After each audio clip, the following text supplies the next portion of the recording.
और कई तुम्हारे यहाँ वास्तु शास्त्री आते हैं, कई तुम्हारे यहाँ अकल देने वाले, बुद्धि देने वाले ढेर सारे आते हैं। दिन भर लोगों का आना जाने लगा।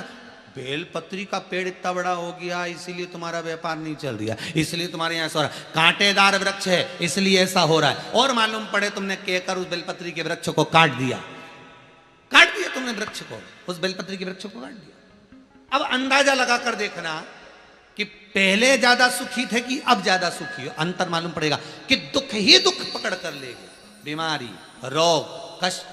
फिर वही वाली बात आ गई, एक राजा के यहाँ संतान नहीं थी, एक तांत्रिक ने कह दिया किसी के लड़के को लेकर आओ, उसकी बलि चढ़ाएंगे और बलि चढ़ेगी जब जाकर तुम्हारी पत्नी का गर्भ ठहरेगा, तुम्हारे यहाँ संतान होगी। राजा ने नगर में सूचना कर दी, कोई अपने एक पुत्र को दे दे, मुंह मांगा धन दिया जाएगा।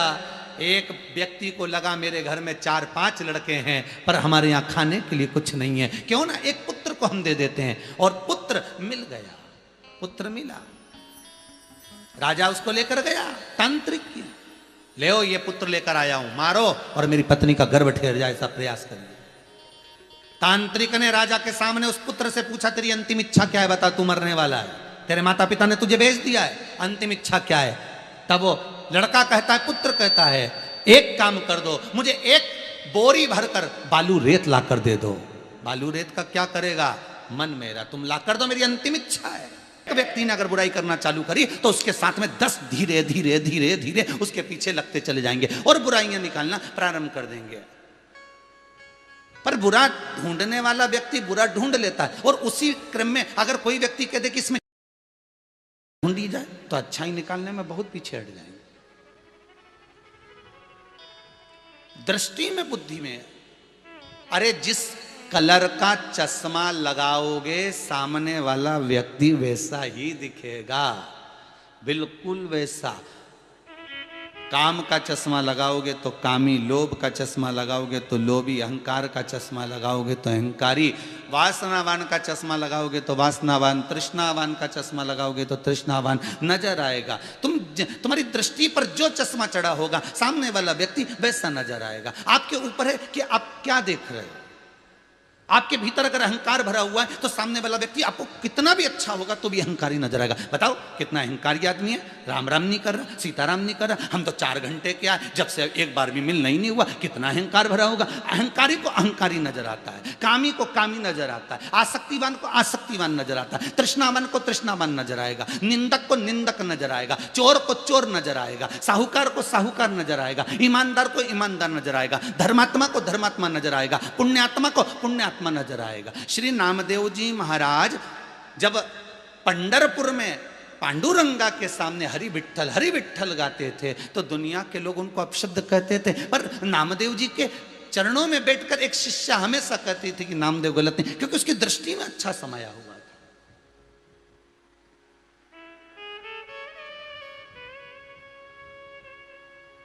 उसकी दृष्टि में मानो तो मैं गंगा माँ, ना मानो तो बहता। ये आपके ऊपर है। आप मानो तो शंकर शिवलिंग में है, आप ना मानो तो ये पत्थर का टुकड़ा है। आप मानो तो रुद्राक्ष में शिव है, आप ना मानो तो ये तो एक फल है। आप मानो तो ये बेलपत्र की इस शाखा में, बेलपत्र की इस डंडी में पार्वती है, क्योंकि पुराण में लिखा है, स्कंद पुराण में, कि बेलपत्री में ब्रह्मा विष्णु महेश ये तीनों हैं, और बीच की जो शाखा है ये जगज्जननी जगदम्बा है, और 2 पत्ती के बीच में जो बड़ी पत्ती है, 2 पत्ती के बीच में जो ये बीच की जगह जो बची है, इसमें सरस्वती और लक्ष्मी है। इस पत्ती के पीछे जो छोटा सा डूठ लगा रहता है, इसमें 33 कोटि देवता हैं। मानोगे तो मानोगे ना मानोगे तो आपके लिए तो बस यही है कि एक बेलपत्री है, केवल एक बेलपत्री।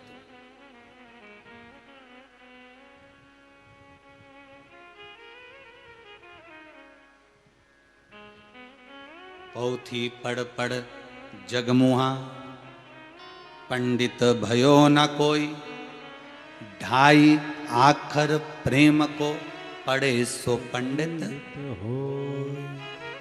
खूब पढ़े, खूब पढ़े, खूब। एक बड़ा विद्वान ब्राह्मण था, बहुत विद्वान, बहुत विद्वान, बहुत विद्वान। और गांव में एक बहुत साधारण सा ब्राह्मण था जो कहीं पढ़ने नहीं गया था, ना काशी गया, ना इलाहाबाद गया, ना मथुरा, ना वृंदावन, ना गोकुल, ना बरसाना, कहीं पढ़ा ही नहीं था बस। पर सरस्वती की कृपा ऐसी थी, उसने सारे वेद और पुराण पढ़ रखे थे, उसने सारे शास्त्र पढ़ रखे थे, उसमें बड़ी विद्वत्ता थी और दूसरे के पास कुछ भी नहीं था। बस भगवान का नाम का भजन करता, पोथी लेके बैठ जाता और पोथी को खोल खोल के पूरी कथा सुनाता रहता और पूरे गांव के लोग उसके पास में भीड़ करके इकट्ठे होके कथा सुनने जाते। तो जो ये विद्वान ब्राह्मण था, इसकी पत्नी भी वहां जाती थी। अब अपने विद्वान पति को छोड़कर दूसरे के यहाँ कथा सुनने जाएगी तो थोड़ा उसको गुस्सा आएगा कि नहीं आएगा कि मैं इतना विद्वान है। भाई विद्वान पंडित को कब गुस्सा आता है? जब पत्नी पड़ोसन को फोन लगा के पूछती है कि तू हरतालिका तीज का व्रत कब कर रही है, तू एकादशी का व्रत कब कर रही है, तू सोमवार का व्रत कब कर रही है, तू प्रदोष का व्रत कब कर रही है। उसके घर में विद्वान पति है, सारा वेद सारा शास्त्र सब कुछ जानता है, पर वो उससे नहीं पूछ रही, वो पड़ोसन से पूछ रही। वो पड़ोसन फिर बता रही कि मैंने पंडित जी से पूछा था, उनने महाराज ने इतनी तारीख का बताया, मैं तो उस तारीख को कर रही। और पति कह दे कि इतनी तारीख को, पर वो उस तारीख को नहीं करेगी, जिस तारीख को उसने बताया उसी तारीख को करेगी। अब वो विद्वान पंडित की धर्म पत्नी जिसको कुछ नहीं आता था भगवान के भजन के सिवाय, उसके यहाँ वो भी कथा सुनने चली जाती थी। एक दिन इसको आया और इसने पत्नी को आवाज लगाई, पत्नी नहीं दिखी, बड़ा क्रोध आया इसको, मेरी पत्नी कहां गई? इसको ध्यान में आ गया कि वहीं चली गई होगी, वहीं गई होगी। और इसने ऊर देखा ना पूर देखा और गुस्से में लाल होकर चले गया और जाकर चिल्ला चिल्ला कर कहने लगा, ये ढोंग और प्रपंच कर रखा है, तू तो ढोंगी है, तू प्रपंची है, तू छली है। बताओ, यहाँ नारियों को बिठा रखा है, स्त्रियों को बिठा रखा है, मेरी पत्नी को भी यहाँ बिठा रखा है। आता ना जाता, क्या आता है तेरे को? कौन सा शास्त्र आता है तेरे को? कौन सा वेद आता है? कौन सी पुराण आती है? क्या आता है तेरे को? और खूब अपशब्द कहा, खूब ताने दिए, खूब आड़ा टेढ़ा बोला और वो चले गया। पत्नी पीछे पीछे गई, जाकर प्रणाम करा, क्यों ऐसा करा आपने, क्यों बोला ऐसा, क्या करना, क्यों, क्या होगा?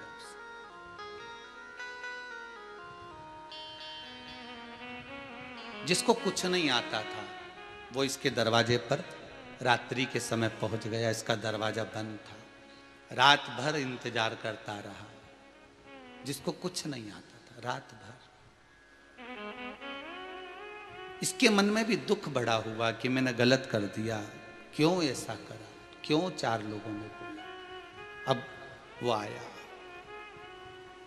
उसने दरवाजा खोला, विद्वान ने, जो नहीं विद्वान था उसने देखा और देखते से ही प्रणाम करा, मुझे क्षमा करिए, मैं कुछ नहीं जानता पर इतना जरूर जानता हूं कि शंकर, राम, कृष्ण, भगवान विष्णु जगत का कल्याण करना जानते हैं, इसलिए मैं उनका भजन कर लेता हूं। फिर कहूंगा मैं आपको, एक बार पहले भी कहा, आज फिर कहते हैं, आपको कोई चालीसा आती नहीं आती कोई बात नहीं, आपको कोई मंत्र आता नहीं आता कोई बात नहीं, आप कोई स्तुति करते हैं नहीं करते हमें कोई मतलब नहीं, आप माला लेकर बैठे ना बैठे उससे कोई मतलब नहीं, आपने कितने मंत्र जपे भगवान को उससे भी मतलब नहीं। भगवान तो ये देखता है कि निर्मल मन सो मोहि पावा।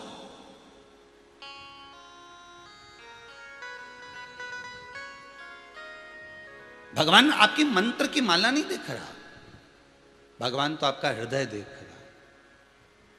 शंकर को क्या चाहिए साहब, क्या चाहिए मेरे शंभू को? शंभू कहते हैं एक लोटा पानी, और पानी भी नहीं हो तो बेलपत्र, वो भी बेलपत्र मेरी चढ़ी मेरे को चढ़ा दे,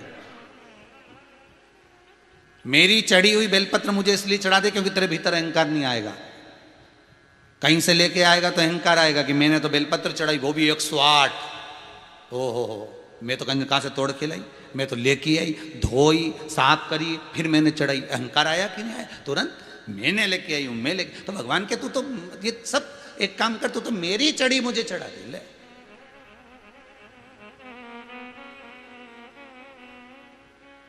और ये भी नहीं है ना तो बस मेरे मंदिर में आके हर हर महादेव बोल दे, और इतना भी नहीं कर सके तो शिखर दर्शनम सर्व पाप नाशनम, शिखर का दर्शन करके निकल जा, बस बहुत।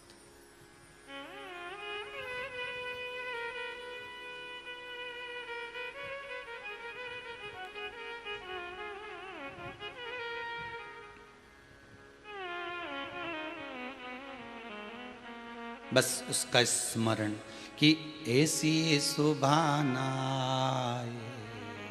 आए ना ऐसी शाम, ऐसी सुभाना आए ना ऐसी शाम, जिस दिन जुबा पे शिव का, भगवान शंकर का जिस दिन मुख पर नाम नहीं चाहिए, उठो तो शिव का स्मरण में तुम्हारे शंकर समाया होगा तो आनंद कुछ और होगा। फिर कहें आपको एक बात बहुत अच्छे से समझिएगा,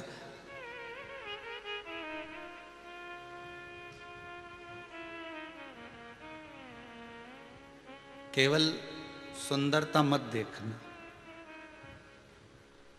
केवल सुंदरता मत देखना। गणेश जी महाराज ने शंकर जी से पूछा था, भगवान विष्णु कितने सुंदर हैं, ब्रह्मा कितने सुंदर, इंद्र कितने सुंदर, चंद्र कितने सुंदर, 33 कोटि देवता कितने सुंदर, और ये क्या बनाए रखा है आपने। बच्चे जब बड़े हो जाते हैं तो पापा के कपड़े भी चेंज करवा देते हैं। पापा मेरी सगाई हो रही है, शादी हो रही है, जरा सूट अच्छा वाला पहनना, और मैं बनवाता हूँ जाकर, मैं आ रहा हूँ सूट बनवाऊंगा, जैसा सिलवाऊंगा वैसा पहनना, और सुनो ये जैकेट वाला बना लेते हैं, और उस पर कोट। पापा तो पापा क्यों, मेरी अवस्था देख रहा है, तो अवस्था नहीं देखना, तुम तो बस मैंने बोल दिया ना कपड़ा ऐसे ही पहनना, ऐसे भिखारियों जैसा मत पहनो। अब पहन लिया, बहुत दिन पहन लिया, अब तो सफारी सूट पहनो, कोट पैंट पहनो, अच्छी टाई माई लगाओ, वो इधर से बद्दी वाली, वो क्या बोलते बेल बाटम है, हाँ इधर से बद्दी वाली, वो पहन।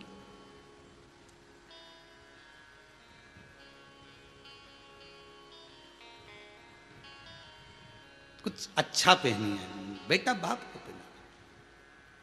श्री गणेश जी महाराज भी भगवान शंकर से कह रहे हैं, क्या पिताजी तुम भस्मी रमा के बैठते हो, जटा जूट बांध लिया, ऊपर बचा कुचा था तो ये बिच्छू लपट लिया, अब कानों में कुंडल पहनते हैं लोग, तुम बिच्छू लटका लेते हो।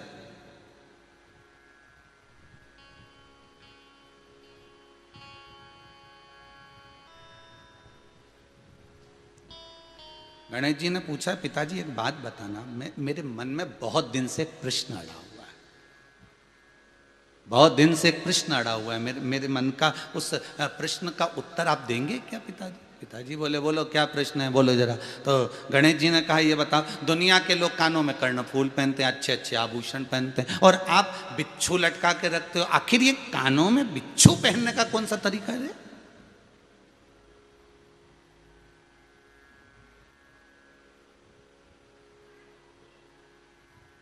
आप में से कितने, जितने लोग टीवी पर कथा सुन रहे हैं, कितने लोग हैं ऐसे जो कानों में बिच्छू पहनते होंगे।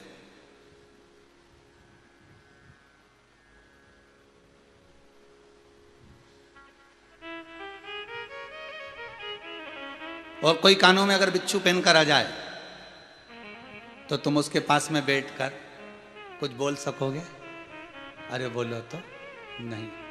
शंकर भगवान गणेश जी से कहते हैं, जगत में और मुझ में यही अंतर है, मैं कानों में बिच्छू लटका के रखता हूं, मैं कानों में बिच्छू लटका के रखता हूं, और दुनिया के लोग कानों में बिच्छू घुसेड़ के रखते हैं, प्रवेश करा कर रखते हैं। मैंने लटकाया इसलिए है कि ये बिच्छू है, इसको कितना भी संभाल कर रखना तो भी डंक मारेगा।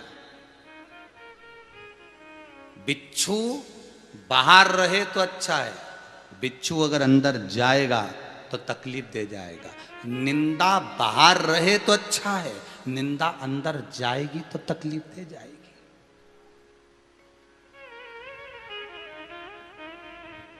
निंदा अगर भीतर चली गई ना तो ये तकलीफ दे जाएगी। ये बिच्छू को बाहर रहने दो सब। भीतर नहीं जाना चाहिए।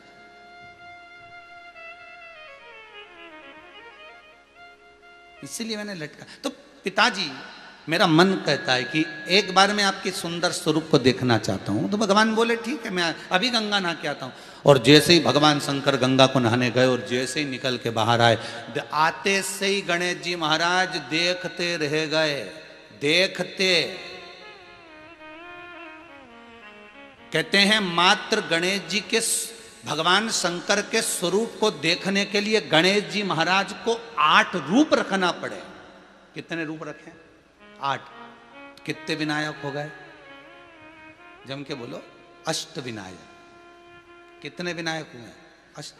कोई आपसे पूछे कि अष्ट विनायक कब प्रकट हुए, तो आप बता सकते हो कि शंकर के मात्र रूप का दर्शन करने के लिए गणेश जी को 8 रूप धारण करना पड़े थे। फिर क्या हुआ? हुआ क्या? तो भी शंकर भगवान को समझ नहीं पाए, नहीं समझ पाए। 8 मुख गणेश जी महाराज ने शरीर में एक कर लिया, अष्टमुखी विनायक हो गया। कभी कभी आपने गणेश जी के दिनों में अष्टमुखी विनायक का दर्शन करा होगा। ढेर सारे मुख और गणेश का स्वरूप एक, अष्टमुखी विनायक। तो भी नहीं समझ में आया पिताजी का स्वरूप। कितने सुंदर मेरे पिता थे, इतने सुंदर मेरे पिता हैं, इतने सुंदर, समझ नहीं पा रहा। सहस्त्र मुख श्री गणेश जी महाराज ने कर लिया। तो एक गणेश जी हैं सहस्त्रमुखी विनायक, सहस्त्रमुखी विनायक।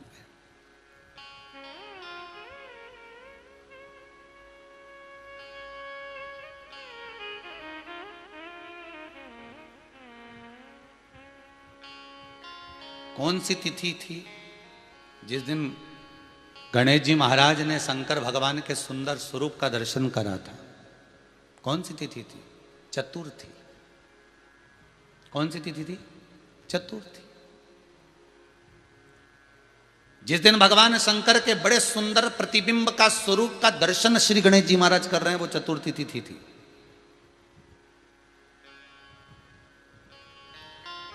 गणेश जी इतने प्रसन्न हो गए आज पिता को देखकर, पिता प्रसन्न हो गए गणेश जी को देखकर। इतने प्रसन्न कि 33 कोटि देवताओं को आमंत्रण कर दिया श्री गणेश जी महाराज ने कि आप काय के सुंदर, और सुंदर तो ये है कर्पूर गौरम करुणावतारम संसार सारम बुझेगा। सुंदर तो ये बैठा है,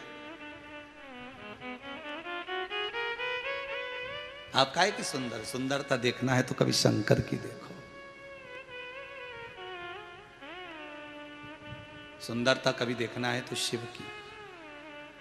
बहू कभी इसी अभिमान में ना रहे, बेटियां कभी इस अभिमान में ना रहे, बहू कभी इसी अभिमान में ना रहे कि मैं सुंदर हूं।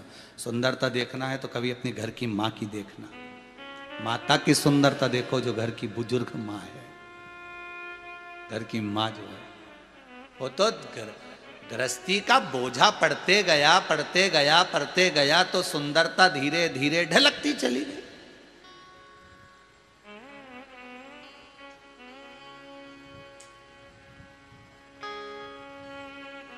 किसी ने सुंदर बात लिखी, एक व्हाट्सएप पे मैसेज था, बहुत पहले की बात है, कि हम भी पैदा हुए थे तो कन्हैया ही थे। हम भी पैदा हुए थे तब कृष्ण ही थे, बड़े सुंदर थे, पर दुनिया की बागडोर ने हमको भेरू बना दिया।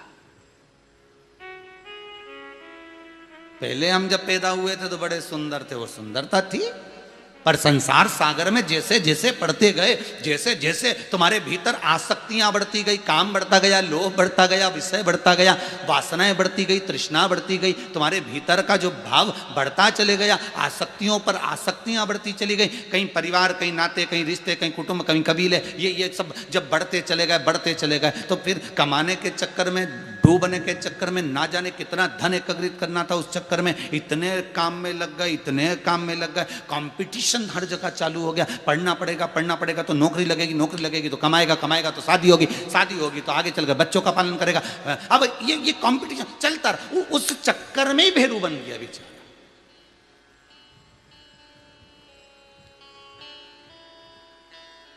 दुनिया के 90% लोगों की जिंदगी कितनी है और कैसी है वो समझ लो अच्छे से। सुबेरे से उठे, मुंह धोया, चाय पी, कुल्ला करा, नाश्ता करा, मॉर्निंग वॉक कर कर आ गए, नाश्ता वगैरह करा, करने के बाद ऑफिस जाने की तैयारी।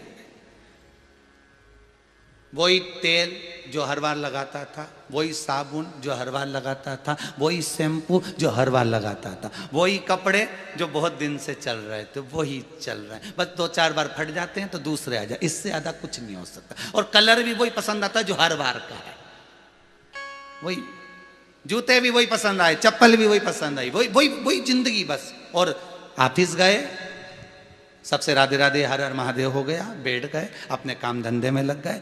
दोपहर का टाइम हो गया 2 बजे, लंच का समय आया, चाय माय पी, भोजन वोजन किया, आधा 1 घंटे गप्पे लगाए, वही लोगों से गप्पे लगाए जिनसे रोज मिल रहे थे, गप्पे लगा के फिर अपने ऑफिस में बैठ गए। शाम हो गई, 5 बजे घर जाने की तैयारी हो गई, वही बैग समेट लिया, सामान समेटा, वापिस अपने घर चले गए। बैग संभाल के जहाँ रखते थे जूता वहीं की वहीं उतारा, वहीं की वहीं चप्पल उतारी, बेल बजाई, अंदर गए, पत्नी ने वही मुस्कुराहट दी, वही प्रेम से अंदर पहुंचे। और वही अंदर जाकर तुमने फिर बैग रखा, बैग रखते से फिर थोड़ी देर सोफा पे बैठे, थोड़ी देर मुंह हाथ धोए, मुंह हाथ धोकर वही टीवी चालू कर दी, एक आध नाटक आ रहा था, नाटक देख लिया, देखने के बाद में भोजन की तैयारी हो गई, भोजन कर लिया, 2-4 मिनट 15 मिनट आधे घंटे बच्चों को, परिवार को, पत्नी को, कुटुंब को दिया, फिर अपने कमरे में चले गए।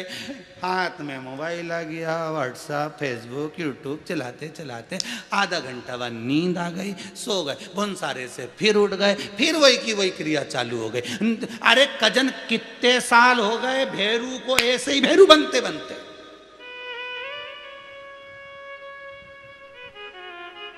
यही जिंदगी जीते जी, अच्छा जीवन कब जियोगे?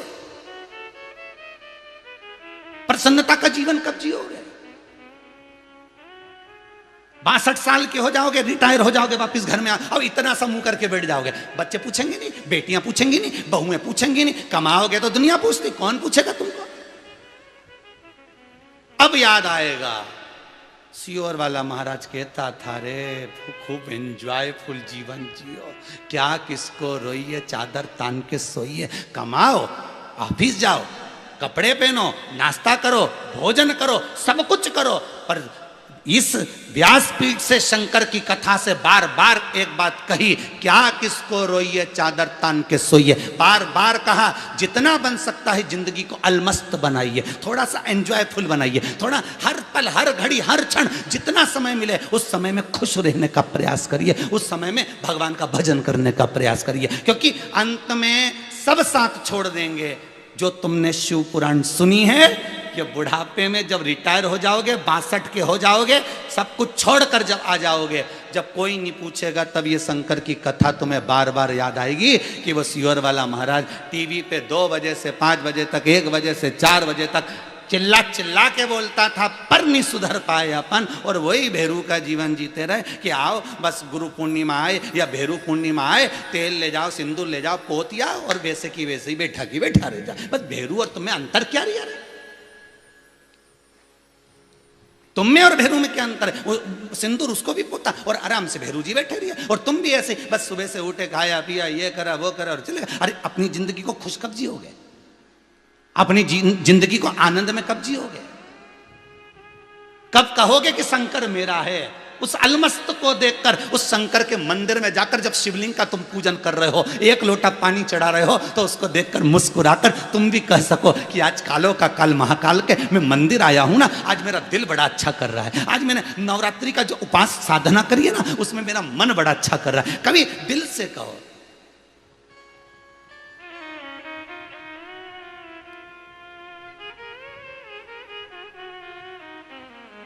कई लोग कहते हैं, गुरुजी हम बड़े दुखी हैं, हमारा तलाक हो रहा है, हम बड़े दुखी हैं गुरुजी। तो काहे को दुख मनाए? तू तो दुख मनाए जो मनाने वाले हैं, तू तो बढ़िया रस्सी बम ला फोड़, तो आतिशबाजी चला। अरे वो देखा जाएगा, जो ललाट पर लिखा होगा उसे किसी ने टाला नहीं है। जन्म, मरण, परण, ये 3 शंकर के हाथ में है। जन्म, डॉक्टर ने कह दिया इतनी तारीख तक डिलीवरी हो जाएगी, जापा हो जाएगा, बच्चा हो जाएगा। मालूम पड़े 8 दिन पहले ही हो गया, मालूम पड़े 15 दिन बाद हुआ। ये तो उसके हाथ में है मरना। डॉक्टर ने कह दिया अंतिम सांसें चल रही है, ले जाओ घर पे। मालूम पड़े 1-2 साल निकाल दिए खटिया पे ही। 4-5 बार तो गोबर लीप के नीचे सुला दिया डुकरिया को, फिर जिंदा हो गई वापिस। 6 बार तो गंगा जल तुलसी दे दी कि अब की बार तो निपटी जाएगी, नहीं निपटी। फिर सी और फोन करा, गुरुजी से बात करा दो, हमारी अम्मा नहीं निपट रही।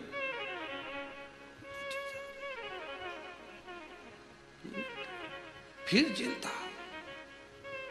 डॉक्टर ने कहा तो ये तो अंतिम सांसें चल रही, नहीं तो मरी नहीं, 2 साल हो गया। और कोरोना में ना जाने कितना कितना बेचारा जवान की जवान निपटी के डोकरी में ही पड़ी की पड़ी है? जाना तो इसको था, वो चले गए। तो किसी ने पूछा इसको क्यों नहीं ले गया? यमराज ने बेचारी सड़ रही ने, वहीं गंदगी कर रही, वहीं शरीर गल रहा, दवाई गोली चल रही, वहीं पे पड़ी बेचारी, कितना साल हो गया। और अच्छा अच्छा बेचारा जवान की जवान चले गया कोरोना में, ये नहीं निपटी का कहीं। तो भगवान से जाके पूछो कि इसको क्यों नहीं उठाया। भगवान के इसके तो लाना ही मत ही दादा, ये नीचे भी बहुत गड़बड़ करी, ऊपर आते ही झगड़ा करेगी, इसके यहीं रहने दो। जितना साल सुकून का जीना बैकुंठ में, लक्ष्मी अपन तो अच्छे, इसके वहीं पड़ी रहने दो। दूसरे के लिए पर इसके मत लाजे। पर तो इसका घर का लोगों ने तो गीता जी सुना दी, इसके घर के लोगों ने तो 4-6 बार गंगा जल तुलसी दल दे दिया, 4-6 बार तो इनके गौदान अन्नदान वस्त्रदान सब करा दिया, इनके बाद भी नहीं निपटी। तो भगवान बोले यमराज सोच लेना अगर लिया आया तो। बेचारा यमराज हर बार तैयारी करके आता, इसकी भी सांस रुक जाती, नीचे सुलाते, फिर वो सांस वापिस, क्योंकि यमराज वहां तक तो आता पर टर्न होकर दूसरी जगह चले जाता। कभी कभी ऐसा होता है, तुम तुम्हारी बहन के यहाँ मिलने जा रहे और मालूम पड़े कोई याद आ जाए तो गाड़ी एकदम टर्न करना पड़ती है, नहीं गए हो जाए।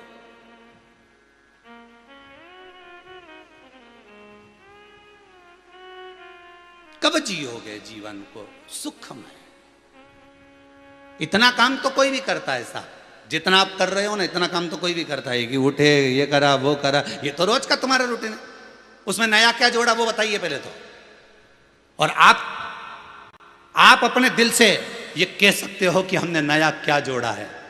2 बजे से 5 बजे तक की शिव पुराण को हमने नया जोड़ लिया है, 1 बजे से 4 बजे की शिव पुराण को हमने नया जोड़ लिया है। हमने शंकर के भजन को नया जोड़ा, हमने शंकर की कथा को नया जोड़ा। हमने एक नियम बना लिया कि रात्रि को सोते हैं तो 15 मिनट शिव पुराण सुनेंगे, पर सुनेंगे। पहले फेसबुक देखते थे, यूट्यूब देखते थे, पहले ये देखते थे और व्हाट्सअप देखते थे, अब वो नहीं देखना। अब हमको 15 मिनट कथा शंकर की सुनना है। हम कुछ नया जोड़ने का प्रयास कर रहे हैं, हम शंकर को कुछ नया पाने का प्रयास कर रहे हैं। हम उसका स्मरण कर कर सोएंगे तो वो परमात्मा सपने में तो आएगा। जिसको याद करके सोओगे वही तो सपने में दिखेगा। पुराना मकान बार बार याद करके सोओगे ना, हमारा पुराना मकान में इतनी जायदाद रह गई, भाई भाई का झगड़ा चल रहा है, ऐसा चल रहा है, और रात को सोए तो वही पुराना वाला मकान दिख रिया, वही की वही सीन पूरा नजर आ रिया। पुराना मकान में इस कमरे में रहती थी मैं, अलमारी धरी, ये धरा वो धरा। अरे कभी भगवान नहीं धरा कि पुराने मकान में उस भगवान के कमरे में भगवान रहते थे, मेरे से मिलते थे, मैं पूजन करती थी, ये करती थी। हमारी दादी जी का कमरा भगवान उसमें, ये नहीं दिखा है, वो अलमारी दिख रही है पर भगवान नहीं दिख रही है।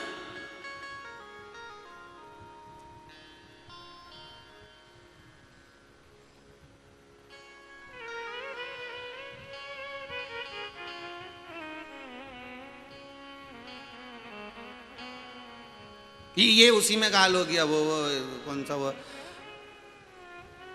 हास्य कलाकार है ना, वो राजू श्रीवास्तव है, तो वो एक रिसर्च सेंटर में पहुंचे, एक उसको उसके ऊपर ऐसा कुछ रखा और उसके ऊपर रखकर कहा अब धीरे धीरे आप वही पुरानी घटना में पहुंच रहे हो, वही पुरानी घटना। और जैसे ही वो उठा और उठते से पूछा तुम घटना में पहुंचे थे, तो क्या नहीं पटना में पहुंचे थे। अब पहुंचना था, घटना में पहुंच गए पटना। हम भी ऐसे ही बड़ी मुश्किल से घुमा फिरा कर शंकर के चरणों में लाकर छोड़ो, और ये मन वापस निकल कर काम में, आसक्ति में, वासना में, तृष्णा में, सब में वापस चले जाता। बड़ा विचित्र मन है। बड़ा विचित्र है।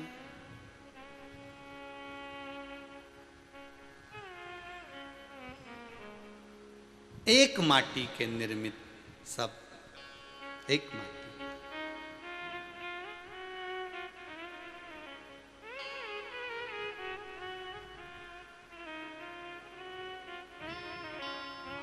और ये शरीर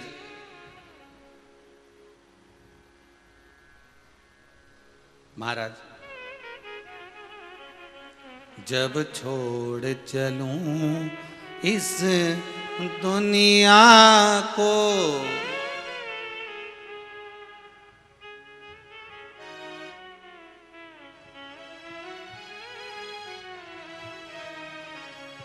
जब छोड़ चलूं इस दुनिया को, होठों पे नाम तुम्हारा, चाहे स्वर्ग मिले चाहे नरक मिले, हृदय में वास तुम्हारा।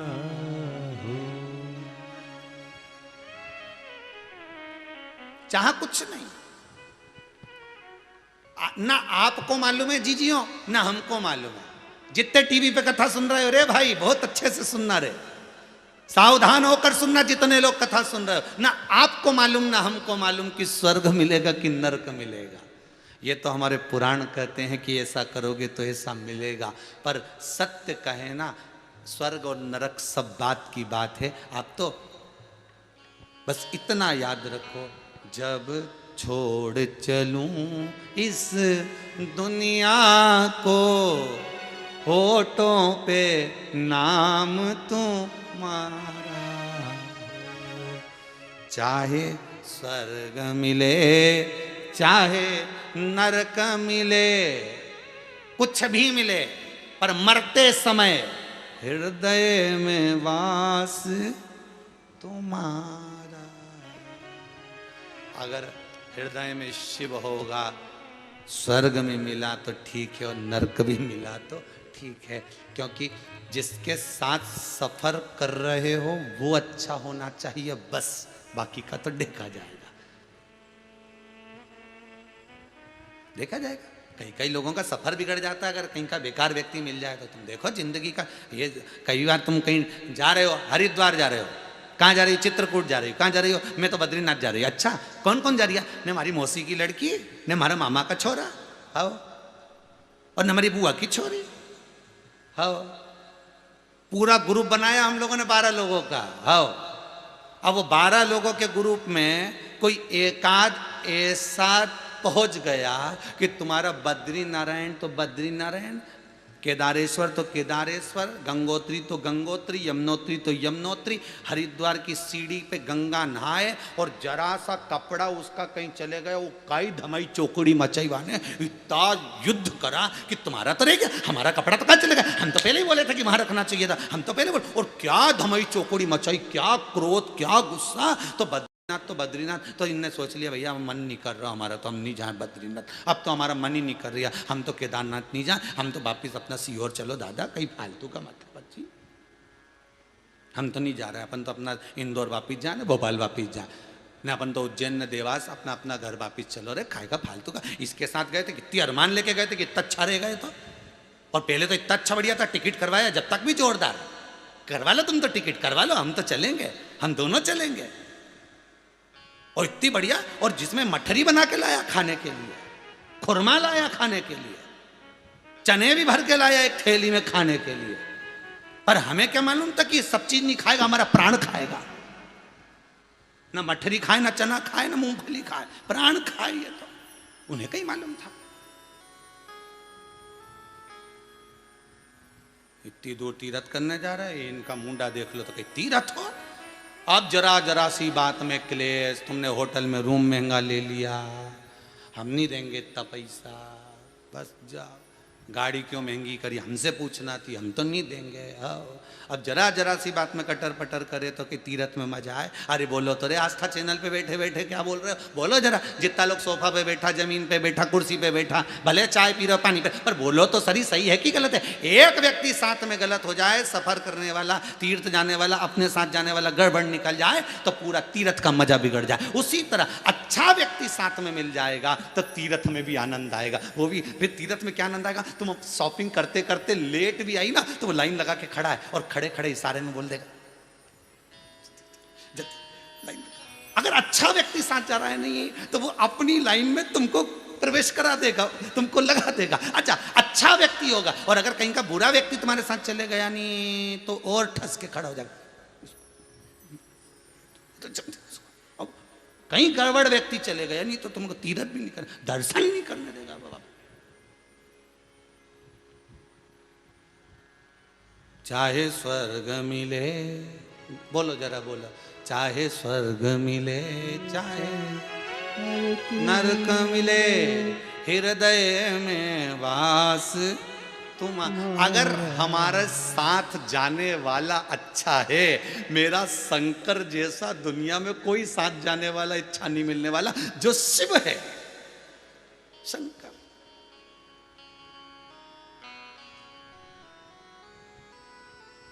सबके ले जाने का तरीका अलग अलग है। ब्रह्मा जी आगे आगे चलते हैं, ब्रह्मा का भजन करने वाले जीव पीछे पीछे चलते हैं। भगवान विष्णु गरुण पर लेकर जाते हैं तो स्वयं बैठकर गरुण पर आगे, पीछे जीव को। पर मेरा शंभु जब जाता है, पार्वती आगे आगे पूजा की थाली लेकर जाती है, शंकर नंदी को पकड़ कर ले जाता है, जीवात्मा नंदी पर चढ़कर जाती है। हाथी एरावत गंगा का छिड़काव करते जाता है, इत्र सुगंधित पुष्प 33 कोटि देवता फेंकते जाते हैं जब शंकर का कोई भगत जाता है। साथ चलने वाला अच्छा होना चाहिए, इसलिए अंतिम समय में याद रखना, चाहे स्वर्ग मिले चाहे नरक मिले, हृदय में वास तुम्हारा। साथ चलने वाला मेरा देव अधिदेव महादेव होगा तो सफर फिर देखना कैसा होगा, फिर सफर का आनंद ही दूसरा होगा, आनंद दूसरा।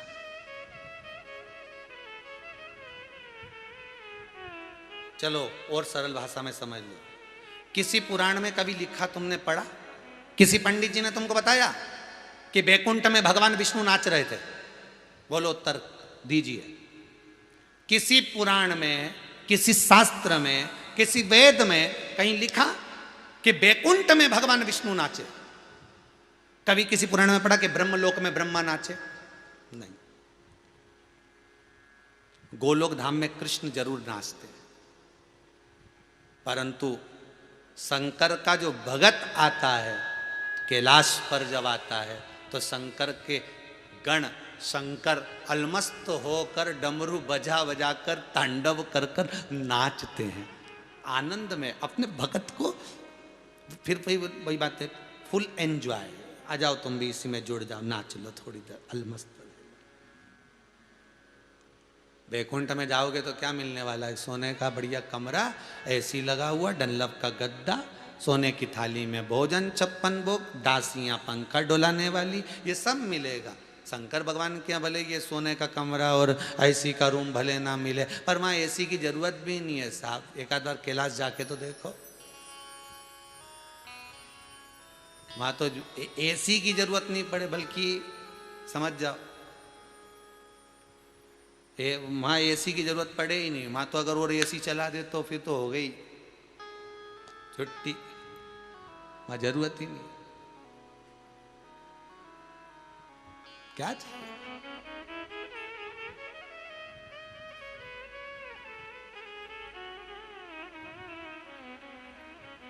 चाहे स्वर्ग मिले चाहे नरक मिले, हृदय में वास तुम्हारा।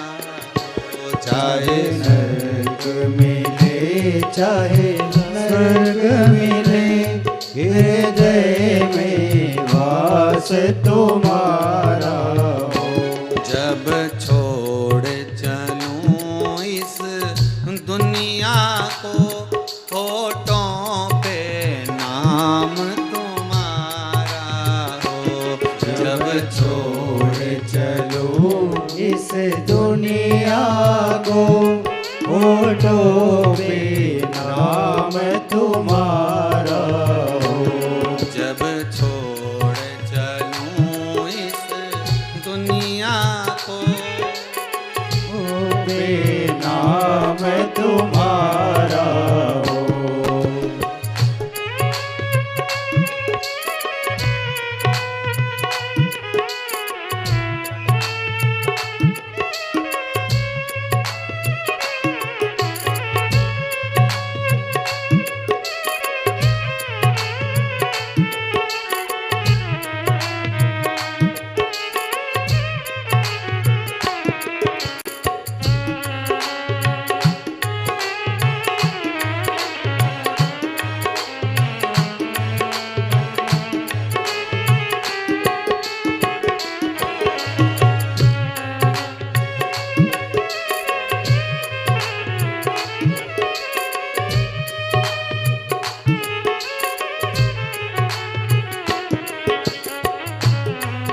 ताली से बज के।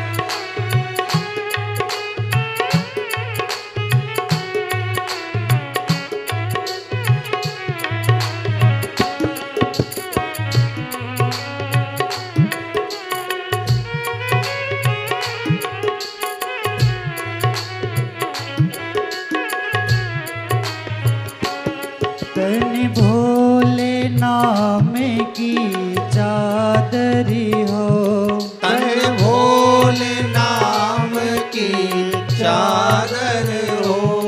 जब गहरी नींद में सोई रहूं, जब गहरी नींद में सोई रहूं, कानों में मेरे गूंजते हो भोले बस नाम तुम्हारा हो।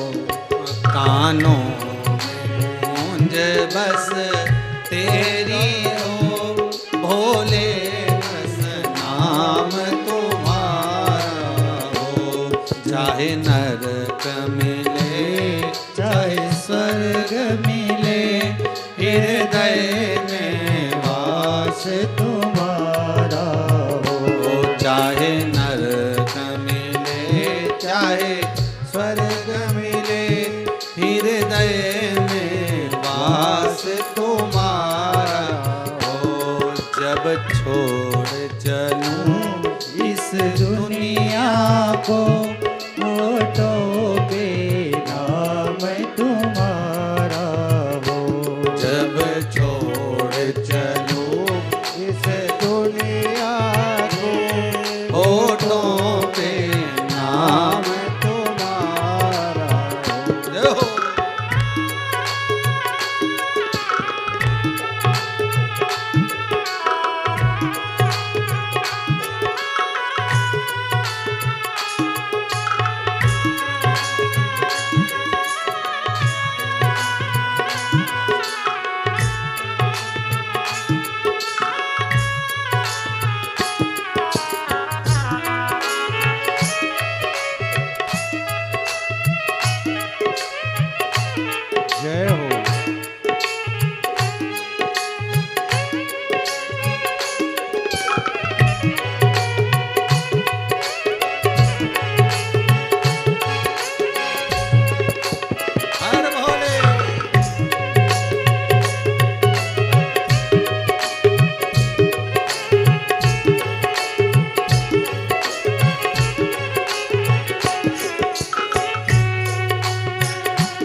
उस वक्त भोले आ जाना, उस वक्त ओ भोले आ जाना, उस वक्त वो भोले आ जाना, उस वक्त ओ भोले आ जाना।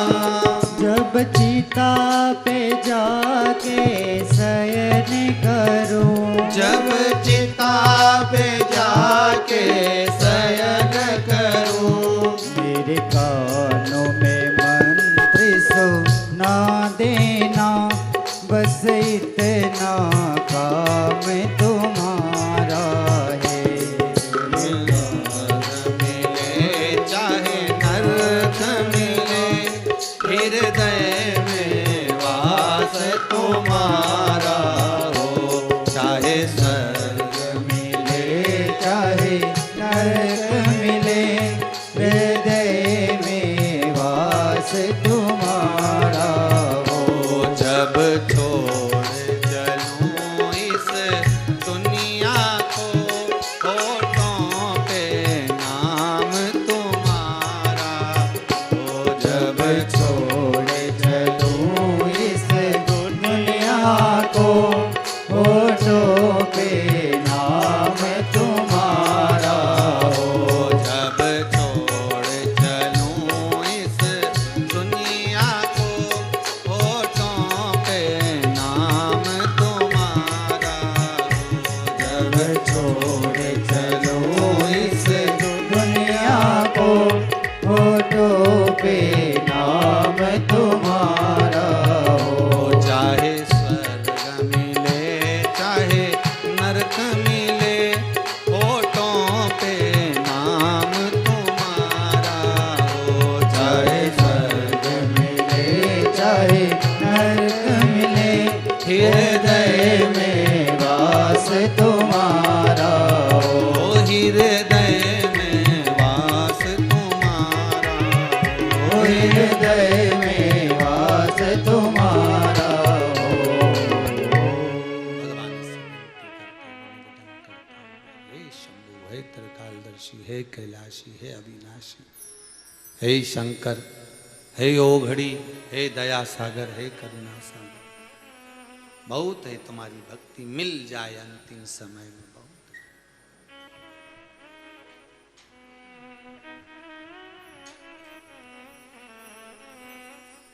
थोड़ा सा शिव महापुराण को अपने हृदय में जोड़िए, दिनचर्या के साथ में इसको भी थोड़ा जोड़ने का प्रयास करें।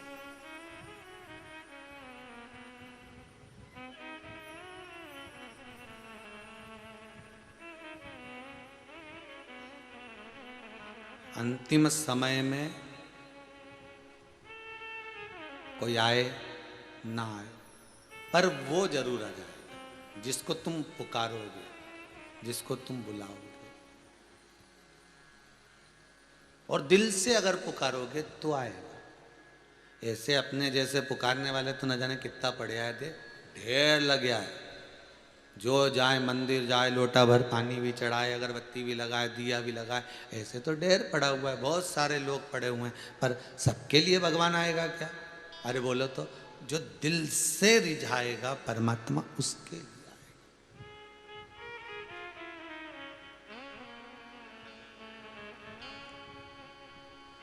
दिल से जो रिझा,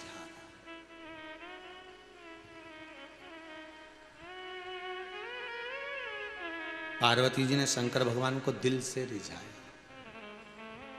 बहुत दिल से खूब प्रार्थना करी माता पार्वती जी ने शंकर को अपना बनाने के लिए। स्वयं देव ऋषि नारद ने भी ये कह दिया था कि इनको जो पति मिलेगा वड़भंग मिलेगा, भस्मी रमाने वाला, जटाजूट बांधने वाला, मृग चर्म पहनने वाला। पर नारद जी ने एक बात जरूर कह दी थी कि यदि ये शंकर का भजन करे और शिव इसको पति के रूप में मिल जाए तो इसकी जिंदगी सार्थक हो जाए। कि ऐसे वर को क्या वरूं जो जन्मे और मर जाए, वर वरूं मेरा सांवरा तो मेरा चूड़ा अमर हो जाए। मैं क्या वरूं जो जन्मे और मर जाए, फिर जन्म फिर मरण, फिर जन्म फिर मरण।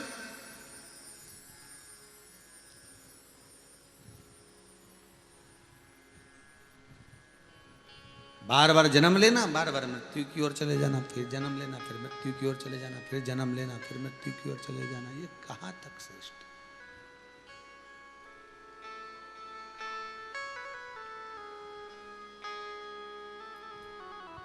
आए ना आए प्रभु कुटुंब कबीला। रुद्राक्ष उत्सव का ये भजन याद करिएगा। आए ना आए प्रभु कुटुंब कबीला,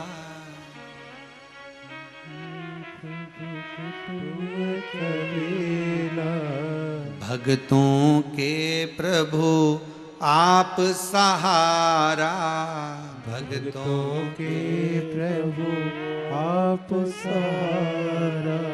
अंत समय प्रभु आना पड़ेगा, अंत समय प्रभु आना पड़ेगा। वचन दिया तो निभाना पड़ेगा, वचन दिया तो निभाना पड़ेगा। कोई आए, हमें हमें किसी से मतलब है ही।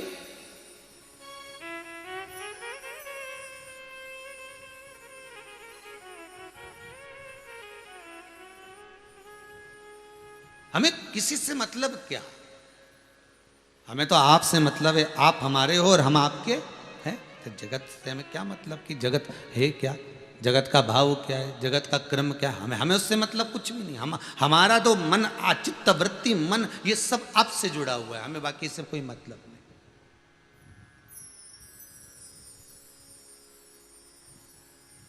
पार्वती जी ने इस हृदय को, पार्वती जी ने इस दिल को भगवान शंकर को समर्पित कर दिया।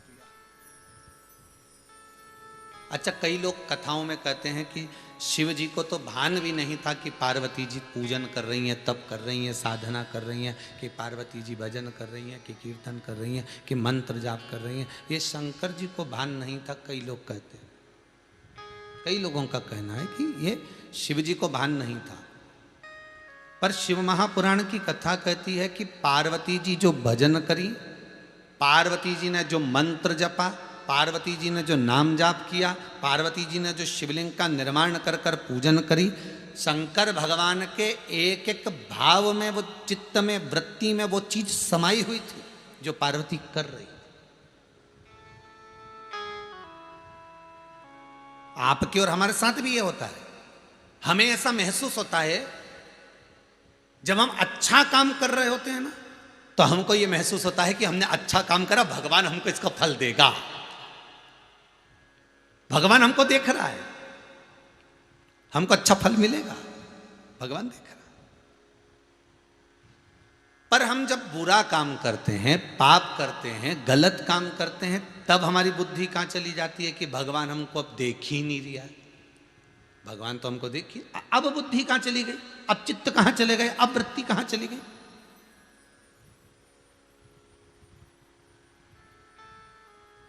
मतलब अच्छा करोगे तो ही भगवान देखेगा, बुरा नहीं देखेगा। उसके पास में दोनों तरह की फाइल है, लाल कलर की भी तो नीले कलर की भी, दोनों रखी है। इसमें ये लिखना है, इसमें ये लिखना है, इसका पाप इसमें, पुण्य इसमें, अच्छा इसमें, बुरा इसमें, सब कुछ चढ़ा के रखा है, सब कुछ। प्राण छूटते से ही चित्रगुप्त महाराज मुनीम जी फाइल लेके आ जाएंगे और सब सुना के जाएंगे। प्राण छूटने से पहले एक एक चीज बताई जाती है, एक एक चीज। इतनी साल में तूने इतना भजन करा, ऐसा कीर्तन करा, ऐसा मंत्र जाप करा, ऐसा नाम जाप करा, इतनी बार तूने टीवी में नाटक देखा तो तूने कथा इतनी बार सुनी, इतने इस स्मरण को ऐसा करा, पानी ऐसा चढ़ाया, दूध ऐसा चढ़ाया, जल ऐसा चढ़ाया, गाली इतनी दी, अपशब्द इतना का, ताने इतने दिए, मन में कपट इतना रखा, व्यभिचार इतना रखा, अहंकार इतना रखा, सब चीज का सब मशीन लगी है उसके पास में, एक एक चीज लिखता है। तभी तो जीव तड़पता है, तभी तो जीव रोता है, चिल्लाता है, आंखों से आंसू बहता है, नैनों से नीर बहता है, तब समझ में आता है। पार्वती मैया ने तब साधना करी, ये शिव जानते हैं, शंकर जानते हैं। शंकर भगवान की समाधि को तोड़ा गया, कामदेव ने समाधि तोड़ी आम के पल्लव में कामदेव छुपे हुए थे और समाधि टूटते ही आम के पल्लव पर जहां कामदेव बैठे हुए थे वहां वहां जलकर कामदेव भस्म हो गए, शिव के नेत्र द्वारा, शंकर भगवान के तृतीय नेत्र द्वारा।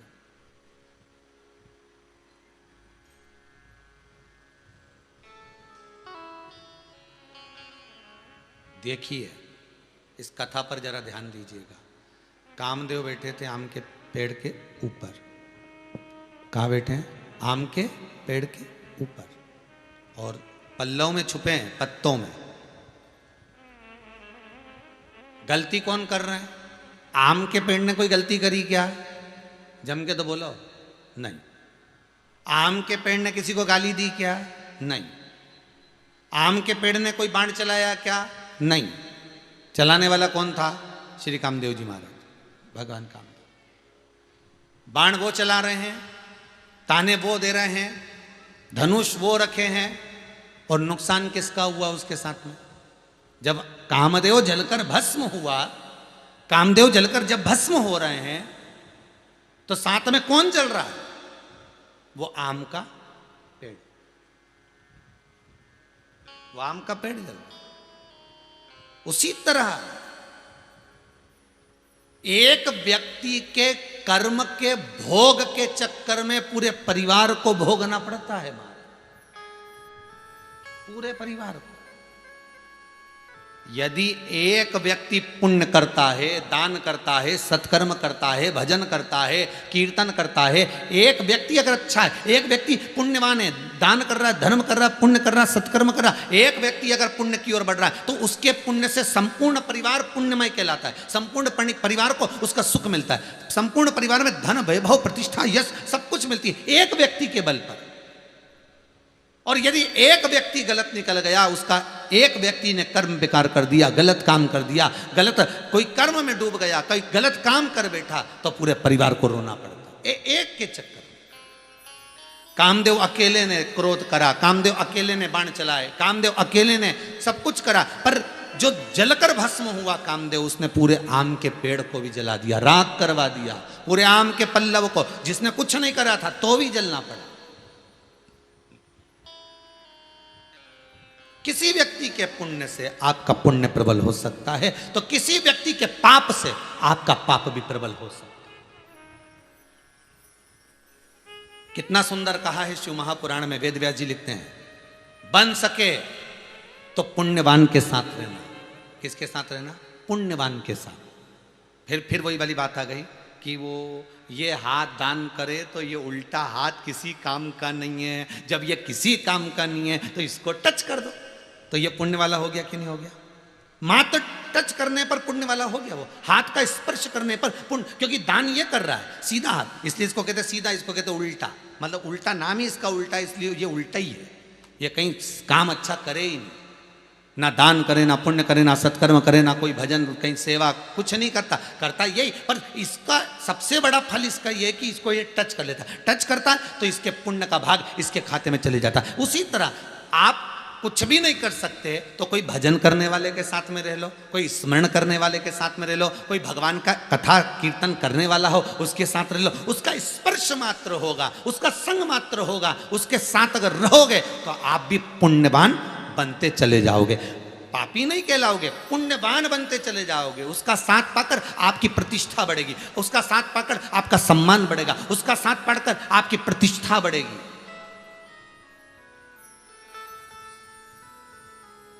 दुनिया के लोग पूछ लेंगे किसके साथ रहता है, किसके साथ रहता है, तो कहने वाला व्यक्ति कह देगा साहब उनके साथ। अरे तो बहुत अच्छी बात है, फिर तो क्या दिक्कत है, संबंध अब भी कर देते हैं हम साहब, अभी ब्याह कर देते हैं, 1 मिनट देरी नहीं लगे। अगर उसके साथ रहता है तो ब्याह करने नहीं दे, और अगर उसका संगी नहीं मिला, संबंधी नहीं मिला, और गलत लोगों की संगति में बैठ गया, गलत लोगों के संग में बैठ गया, तो कौन कहेगा कि उसके साथ? उसी तरह ये आत्मा, उसी तरह ये बुद्धि, उसी तरह ये चित्त, उसी तरह ये परमात्मा ये देखता है कि किसके साथ आप लगे हो, किसके साथ लगे।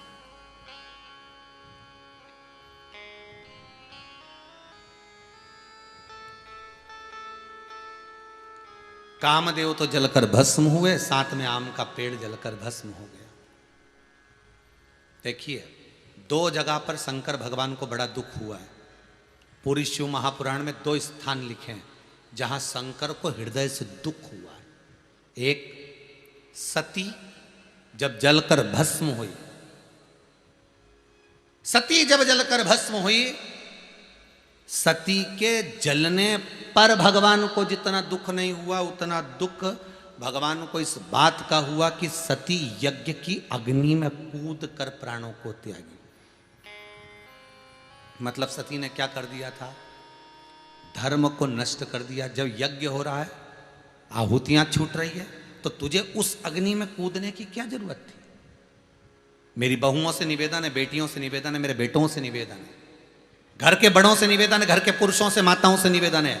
आपके घर में सत्यनारायण की कथा हो रही है, आपके घर में यज्ञ हो रहा है, आपके घर में अनुष्ठान हो रहा है, आपके घर में कोई पुण्य का कार्य हो रहा है, आपके घर में सुहागन भोजन कर रही हैं, आपके घर में ब्राह्मण भोजन कर रहा है, वो सारे घर के लोग अगर अच्छा काम करने जा रहे हैं और एक अकेले आपको ये सुहा नहीं रहा, तो निवेदन है थोड़ी देर मुंह बंद कर रही है, पर उसके लिए अपशब्द मत कहो, कोई गलत काम मत कर जाना। शंकर भगवान को दो जगह पर दुख हुआ। एक जगह ये सती जलकर भस्म हुई, ये तो सती को होना ही था, क्योंकि शंकर जी जान गए थे कुंभज ऋषि के आश्रम से जब आए थे, तब उन्होंने समझ लिया था कि सती ने क्या मांगा था। कुंभज बाबा के आश्रम में कथा सुनते समय, व्यक्ति जब कथा सुनते समय उसके हृदय में जो आता है भगवान उसको देता है। शिव महापुराण का भी नियम है, आप जो मन में लेकर आए हो, आपके मन में जो लेकर आप शिव की कथा को ये 1 बजे से 4 बजे तक सुन रहे हो, शिव महापुराण की कथा को 2 से 5 बजे तक श्रवण कर रहे हो, ये जो आपके मन में आ रहा है ना, बाबा उसको पूर्ण कर देगा। सती के मन में क्या चल रहा था कि मेरी शादी हुई और शादी होते से मेरे पति यहाँ कुंभज ऋषि क्या मुझे कथा सुनाने लिया। शादी होने के बाद तो लोग घूमने जाते हैं, शादी होने के बाद तो लोग कहीं ना कहीं भ्रमण के लिए जाते हैं, और मेरे पति मुझे कथा सुनाने के लिए क्या, इससे तो मेरी जिंदगी जलकर भस्म हो जाए तो अच्छा। तो कुंभज ऋषि जान गए थे कि ये तो जलकर भस्म होगी, शंकर जी भी जान गए थे कि इसको तो जलकर भस्म होना। शिव को सती के भस्म होने का दुख नहीं था, शंकर को सबसे ज्यादा दुख इस बात का था कि यज्ञ की अग्नि में सती कूदी है। मेरी पत्नी होकर, इतनी ज्ञानवान होकर, इतनी विद्वान होकर इस अग्नि में कूद गई, इस अग्नि में। शिव को दुख इस बात का था, इसीलिए तो सती को कहा था कि तुम कोयल का जन्म लोगी, 2 आषाढ़ के अधिक पड़ेंगे, अधिक मास पड़ेंगे, तब जाकर तुम्हारी मुक्ति होगी, तब तुम फिर पार्वती का रूप लोगी। ये कहा।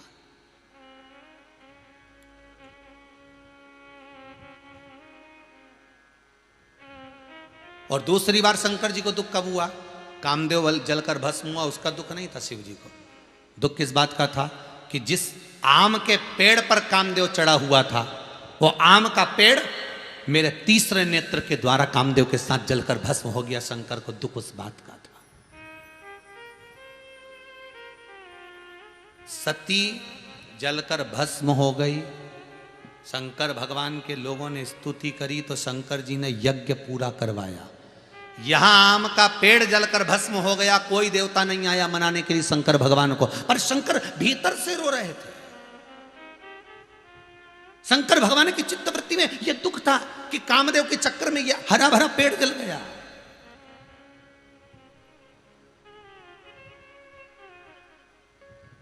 क्या करा जाए, क्या करें अब?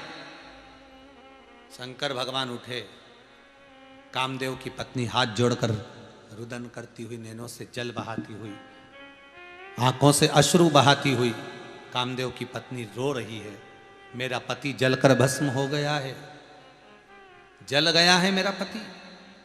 शिव जी कहते हैं ये मिलेगा, द्वापर में मिलेगा, भगवान कृष्ण के पुत्र के रूप में मिलेगा। रति ने कामदेव के लिए मांगा, पर रति ने आम के पेड़ के लिए नहीं मांगा, आम के वृक्ष के लिए नहीं मांगा। संसार है ही ऐसा, दुनिया के लोग आपका उपयोग कर लेते हैं, दुनिया के लोग आपका उपयोग करेंगे, पूरा उपयोग करेंगे, और जिस समय आपको उनकी जरूरत होगी उस समय धक्का दे देंगे। ये दुनिया के लोगों की रीत है।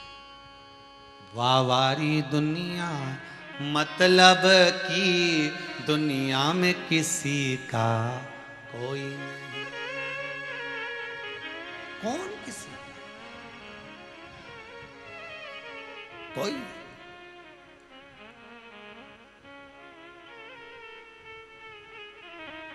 जब तक आपसे मतलब रहेगा आगे पीछे डोलेंगे, जब मतलब खत्म हो जाएगा टक्कर देकर निकाल देंगे। ये दुनिया की रीति, ये दुनिया का। रति ने कामदेव जी के लिए मांगा, रति ने कामदेव के लिए मांगा, पर रति ने आम के पेड़ के लिए नहीं मांगा। अगर चाहती रति तो मांग सकती थी कि इस आम के पेड़ पर मेरा पति चढ़ा था, इस आम का पेड़ भी तो जला है, या आम का पेड़ भी तो जल गया, इसके लिए तो कुछ दे दो, इसके लिए कुछ कृपा कर दीजिए, इसके लिए कुछ बोल दीजिए। पर रति ने नहीं मांगा। शंकर भगवान तब बोले, हे रति तुमने कामदेव के लिए मांगा पर इस आम के वृक्ष के लिए नहीं।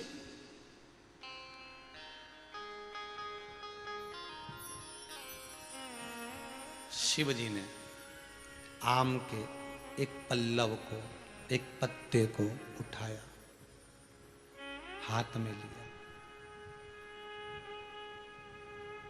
आम के पल्लव को देखकर मेरे ओघड़दानी, मेरे त्रिकालदर्शी कैलाशी शंभू कहते हैं, ए आम के पल्लव, मैं तुम्हें वर प्रदान करता हूं। घर में कोई पुण्य कार्य होगा, तुम्हारा प्रवेश प्रत्येक घर में होगा।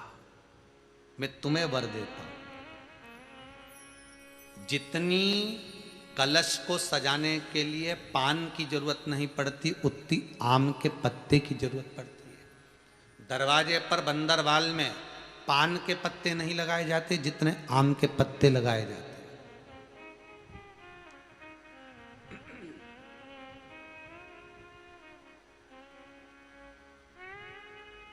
आम के पत्तों को वर दे दिया, आम के वृक्ष को वर दिया, तो पूज्य होगा। भले तेरे जड़ की पूजन नहीं होगी, भले तेरे वृक्ष की पूजन नहीं होगी, पर यह पक्का है कि तेरे पत्तों को पूजन में, अर्चना में, आराधना में, साधना में बल प्राप्त होगा। बल में, साधना। एक बहुत अच्छी बात और अच्छे से ध्यान कर लीजिए। सूखे आम के पत्ते जमीन पर गिर जाएं। कैसे पत्ते? जब पतझड़ का मौसम आता है तो आम के जो पत्ते नीचे जमीन पर झड़ते हैं, 21 पत्ते इकट्ठे कर कर उसको आग लगाकर जलाकर भस्म तैयार कर लीजिए। और जिस पुरुष नारी को चर्म रोग हो जाए, चर्म रोग, कहीं खुजली चल रही हो, कहीं दाने पड़ गए हों, कहीं चमड़ी सफेद लाल काली पीली जैसी पड़ गई हो, कहीं दाग हो रहे हों, चर्म रोग, कहीं खुजाल चल रही हो, तो शिव महापुराण की कथा का यह संवाद याद रखिए, लिंग पुराण का। आम के पल्लव को जो वर दिया गया, तो आम के 21 पत्ते इकट्ठे कर कर उसको आग लगाकर उसकी भस्म तैयार कर कर शंकर भगवान को किसी भी भौम प्रदोष पर, भौम प्रदोष के दिन शंकर भगवान के शिवलिंग पर शाम के समय प्रदोष काल में चढ़ा दीजिए वो भस्म। और उस भस्म को उठाकर लेकर आ जाओ, डब्बी में भर लो और गाय का घृत उसमें डाल लीजिए और उस स्थान पर लगाना चालू कर दीजिए। 3 दिन में दांत खात खुजली जो भी होगी मिटना प्रारंभ हो जाएगी। उसमें इतनी प्रबलता आ जाती है। शंकर को जो भस्म चढ़ी है, आम के पत्ते की भस्म का भी हमारा शास्त्र वर्णन करता है। उस भस्म को अच्छा छान कर, पीस कर, उसका आनंद, उसकी राख,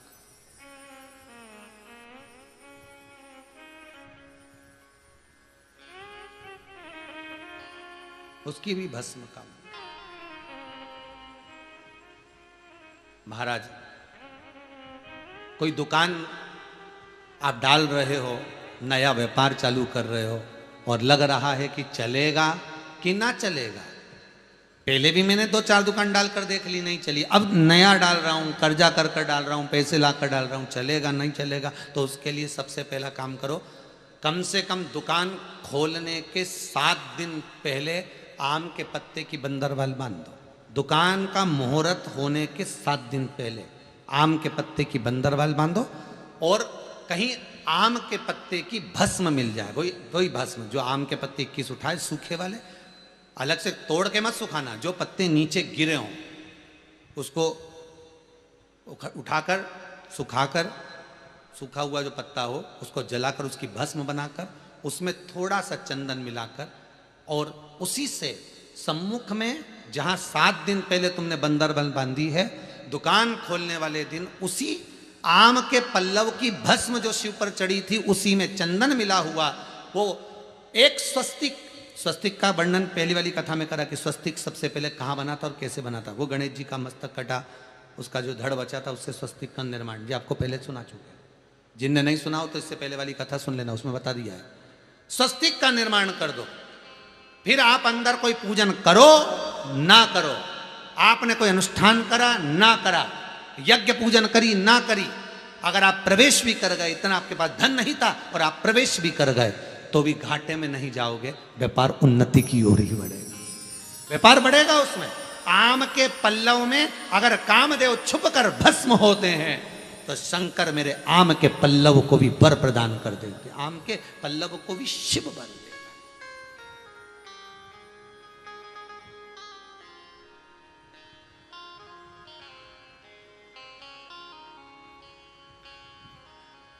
शंभु शरणे पड़ी मांगू घड़ी रे घड़ी दुख काट, दया करी ने दर्शन आपको। हे प्रभु, शंकर की एक एक लीला हमारे दुख को नष्ट कर देती है, हमारे दुख को समाप्त कर देती है, हमारे दुख का शमन कर देती है। शंकर की एक एक लीला,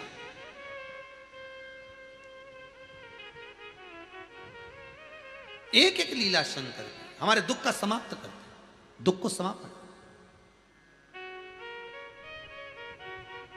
देखिए मेरे शंकर भगवान को, 33 कोटि देवताओं को उठाकर लाइए, स्मरण करिए, एक एक पुराण का स्मरण करिए।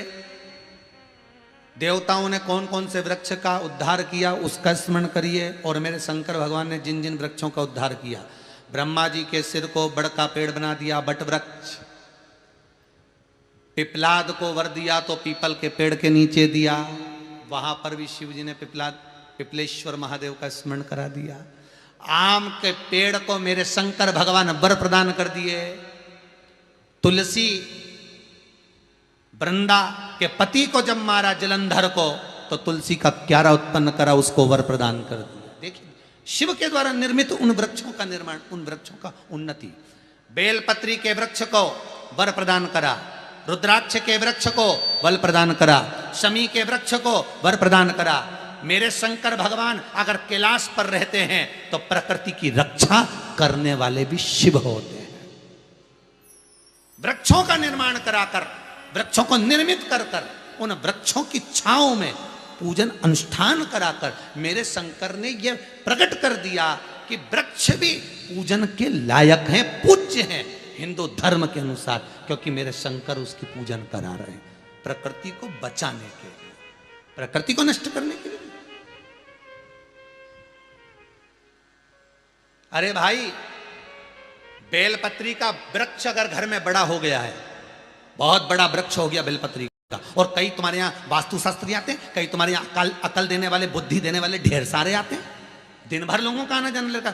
बेलपत्री का पेड़ इतना बड़ा हो गया इसीलिए तुम्हारा व्यापार नहीं चल रहा, इसलिए तुम्हारे यहाँ ऐसा हो रहा है, कांटेदार वृक्ष है इसलिए ऐसा हो रहा है। और मालूम पड़े तुमने कहकर उस बेलपत्री के वृक्ष को काट दिया, काट दिया तुमने वृक्ष को, उस बेलपत्री के वृक्ष को काट दिया। अब अंदाजा लगाकर देखना कि पहले ज्यादा सुखी थे कि अब ज्यादा सुखी हो, अंतर मालूम पड़ेगा कि दुख ही दुख पकड़ कर लेगा, बीमारी, रोग, कष्ट। फिर वही वाली बात आ गई, एक राजा के यहाँ संतान नहीं थी, एक तांत्रिक ने कह दिया किसी के लड़के को लेकर आओ, उसकी बलि चढ़ाएंगे, और बलि चढ़ेगी जब जाकर तुम्हारी पत्नी का गर्भ ठहरेगा, तुम्हारे यहाँ संतान होगी। राजा ने नगर में सूचना कर दी, कोई अपने एक पुत्र को दे दे, मुंह मांगा धन दिया जाएगा। एक व्यक्ति को लगा मेरे घर में 4-5 लड़के हैं पर हमारे यहाँ खाने के लिए कुछ नहीं है, क्यों ना एक पुत्र को हम दे देते हैं, और पुत्र मिल गया। पुत्र मिला। राजा उसको लेकर गया, तांत्रिक की, ले ओ ये पुत्र लेकर आया हूं, मारो और मेरी पत्नी का गर्भ ठहर जाए ऐसा प्रयास करिए। तांत्रिक ने राजा के सामने उस पुत्र से पूछा, तेरी अंतिम इच्छा क्या है, बता, तू मरने वाला है, तेरे माता पिता ने तुझे भेज दिया है, अंतिम इच्छा क्या है? तब वो लड़का कहता है, पुत्र कहता है, एक काम कर दो, मुझे एक बोरी भरकर बालू रेत ला कर दे दो। बालू रेत का क्या करेगा? मन मेरा, तुम ला कर दो, मेरी अंतिम इच्छा है, मुझे बालू रेत ला। बालू रेत ला कर दी उसने, 3 ढेरियां 4 ढेरियां बनाई, 4 ढेरी उसने बालू रेत की बनाई। बनाने के बाद थोड़ी देर बैठा, पहली ढेरी को तोड़ दिया, दूसरी ढेरी तोड़ दी, तीसरी ढेरी तोड़ दी, चौथी ढेरी नहीं तोड़ी। तांत्रिक को भी डर लगने लगा कि मुझे तो लग रहा है ये मुझसे बड़ा तांत्रिक है, ये मुझसे बड़ा तांत्रिक ऐसा लग रहा है। तांत्रिक ने पूछा, तुमने ये क्या करा? राजा ने भी पूछा कि तुम ये क्या कर रहे हो, ये ढेरियां तुमने क्यों तोड़ी है, कारण क्या है, क्या चाहते हो? बच्चे ने कहा, ये 4 ढेरी मैंने बनाई थी, पहली ढेरी मेरे मां बाप की है, मेरे माता पिता ने बिना सोचे समझे जरा से धन के चक्कर में अपने पुत्र को बेच दिया, इसलिए मैं समझ गया कि मेरा संसार में कोई नहीं, इसलिए मैंने इसको मिटा दिया। दूसरी ढेरी मेरे रिश्तेदारों की है, मेरे रिश्तेदारों की। जब मेरे माता पिता मुझे बेच रहे थे तो कम से कम रिश्तेदार तो समझा सकते थे, अच्छे मित्र, अच्छे सखा, अच्छे रिश्तेदार अगर तुम्हारे हैं और तुम अगर गलती कर रहे हो तो मित्र रिश्तेदार तुम्हें एक ही बात समझाएंगे, जाओ अच्छे की शरण में जाओ। संसार बहुत बुरा है, दुनिया तुमको खींच लेगी, सताएगी, बाद में अकेला छोड़ देगी, मौका अभी छूटा नहीं है, चले जाओ। अच्छे मिलेंगे तो समझाएंगे, जाओ। कम से कम रिश्तेदार समझा देते, पर उनने भी नहीं समझाया, ये भी मेरे लिए मर गए, ये भी नष्ट हो गए। तीसरी ढेरी राजा तुम्हारी है, तुम नगर के राजा हो, प्रजा की रक्षा करना तुम्हारा काम है, तुम जरा से पुत्र के लोभ में मुझे मारने चले, तो ऐसा राजा भी मर जाए तो अच्छा, मैं इसको भी मार देता हूं। तीसरी ढेरी मार दी, तो फिर ये चौथी ढेरी कौन की है? तो बच्चा कहता है, ये चौथी ढेरी मेरी माँ मुझे लोटा भरकर पानी देती थी और कहती थी शंकर जी के मंदिर में चढ़ा कर आ। अब आखिरी ढेरी उसकी बची है, अब उसको देखना है कि वो मुझे मारता है कि बचाता है। अब ये उसके हाथ में, अब ये उसके हाथ में। मुझे चौथी ढेरी उस परमात्मा पर छोड़ दी है, अब विश्वास मैंने उस पर कर लिया है, अब उसके भरोसे पर मैंने छोड़ दिया, उसके भरोसे पर मैंने छोड़ दिया उसको। ये चौथी ढेरी उसकी है। राजा की आंख से आंसू बहने लगे, लड़के को उठाया, गले से लगा लिया, तांत्रिक से कहा मुझे नहीं मारना, मेरी हो सकता है ये बच्चे को मैं मार दूं और मारने के बाद भी अगर औलाद नहीं हुई तो इससे अच्छा इसी को औलाद बना लूं।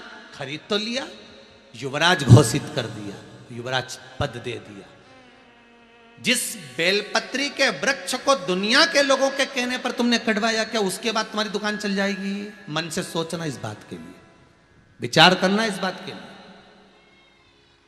जो पीपल का वृक्ष तुम्हारे घर में लगा है, उसको काटने के बाद क्या तुम्हारा व्यापार चल जाएगा?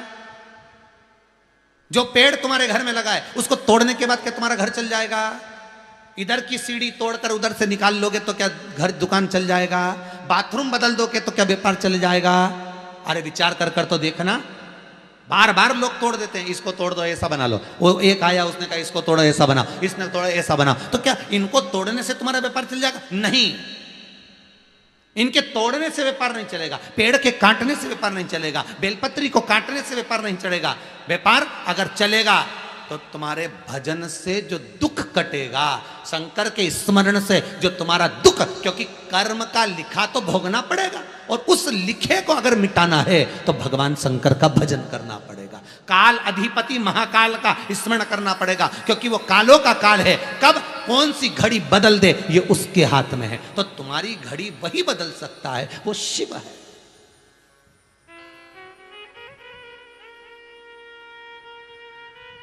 वो शंकर, तुम्हारा काल वो महाकाल ही बदल सकता।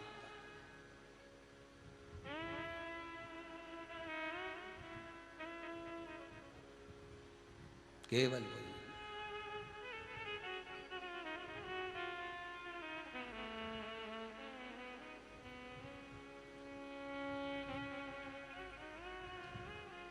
उसके सिवाय कोई नहीं।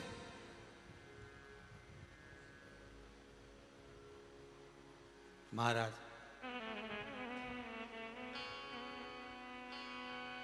कभी कभी बेलपत्री का वृक्ष जीवन में कभी किसी का नुकसान नहीं कर सकता। लिख के रखना अपने हृदय पर, कॉपी में भले मत लिखो पर हृदय पे लिख लो कि बेलपत्री का वृक्ष कभी किसी का नुकसान नहीं कर सकता। तुलसी का पौधा कभी किसी का नुकसान नहीं कर सकता, कभी भी। गौ माता कभी किसी का नुकसान नहीं कर सकती, हमेशा देती रहती है। घर की बहन बेटियां, माता पिता, गुरु, सतगुरु, जिसकी शरणागति में आप रहे, जिन माता पिता के गोद में आप पड़े हो, बड़े हो, वो कभी किसी का नुकसान नहीं कर सकते। दुनिया के लोगों को जरूर लगता है, जैसे दुनिया के लोगों को लगा कि बेलपत्री का पेड़ है, इसमें कांटे हैं, आगे लगा हुआ है, नुकसान दे रहा होगा, पर वो नुकसान नहीं देगा। ऐसे कई लोग तुमको भर देंगे, तेरी मम्मी ने ऐसा कह दिया, तेरे पिताजी ने ऐसा कर दिया, उसने सारा धन बड़े बेटे को दे दिया, छोटे को दे दिया, इसको दे दिया, उसको दे दिया। दुनिया के लोग भरेंगे, पर आपकी चित्तवृत्ति में आना चाहिए कि मेरे को नुकसान नहीं दे सकते। अगर धन दे दिया तो दे दो, पर आशीर्वाद तो दे रहा है ना मुझे। धन कितने दिन चलेगा, आशीर्वाद तो जीवन पर्यंत चलेगा। क्या करना। आज कोई एक भाई आए थे, कहाँ से आए थे, इंदौरादिक से। उनकी 2022 में शायद मई में कथा है, गए भी होंगे आए से। तो उनकी मई में कथा। तो हमने पूछा कि तुम क्यों आए हो, तुम्हारी तो मई में कथा है। गुरुजी मिलने आए। अच्छा। हमने कहा अभी तो लॉकडाउन चल रहा है, यहाँ तो किसी से मिलना जुलना सब बंद पड़ा है, हम बाहर ही ना निकलते हैं मिलने के लिए, तो फिर क्यों आए हो? गुरुजी एक कथा हमारी मई में बुक है, दूसरी कथा की बुकिंग करने आए। हम फोन लगा रहे हैं तो ये लोग बोल रहे हैं कि अभी बुकिंग नहीं मिलेगी क्योंकि तुम्हारी एक कथा बुक हो चुकी, तो तुम दूसरी क्यों ले रहे हो गई ना, हम दूसरी भी बुक करना। तो हमने कहा पहले जब आए थे तब तो बड़े तकलीफ बता रहे थे, तो कहे गुरुजी अब सब बाबा हर 3 महीने में बुला लेता है दर्शन देने के लिए, और करते जा रहा है, देते जा रहा है, इसलिए कथा भी लेते जा रहा है। कथा में क्यों कमी करे, वो दे रहा है। एक 6 मई 2022 में कथा है, फिर आगे की ओर दो, एक कथा और बुक करो। कोई बुरा नहीं करता।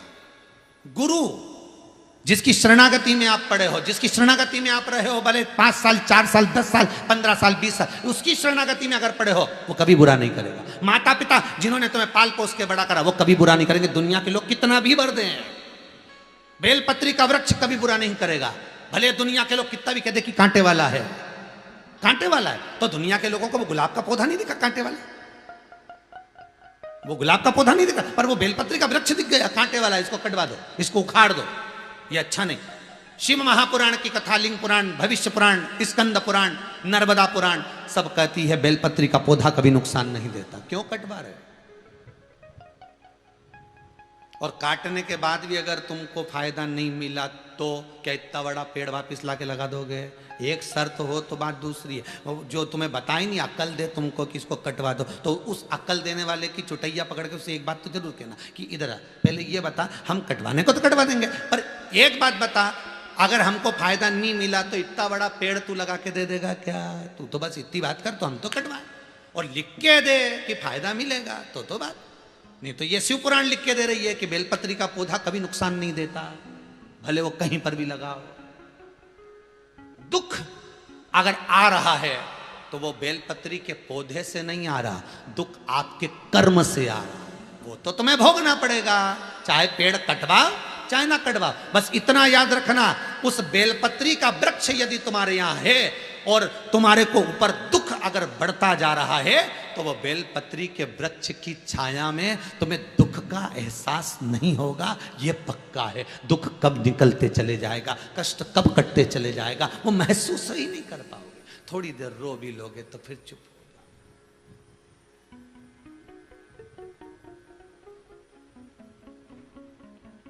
दुख नहीं देगा।